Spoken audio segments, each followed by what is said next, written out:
పార్వతీదేవి యొక్క ఈ శాపం ఇప్పటికీ మనం అందరం అనుభవిస్తున్నాం. అదేమిటో ఇప్పుడు మనం తెలుసుకుందాం. శివ పురాణం ప్రకారం పార్వతీదేవి శివుణ్ణి భర్తగా పొందడానికి ఘోర తపస్సు చేస్తుంది. ఆ సమయంలో పార్వతీదేవిని సముద్రుడు చూస్తాడు. పార్వతీదేవి యొక్క అందాన్ని చూసి మోహిస్తాడు.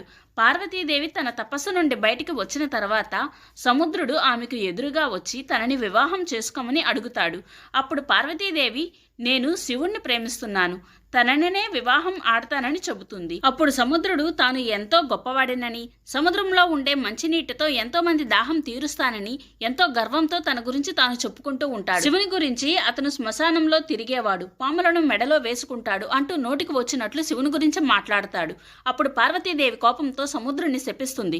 నీవు ఏ నీటిని చూసి ఈ విధంగా మాట్లాడుతున్నావో ఆ నీరు దేనికి పనికి రాకుండా పోతుంది అని శపిస్తుంది. ఆ సమయంలో సముద్రంలో ఉండే నీరు మంచిగా ఉండేవి.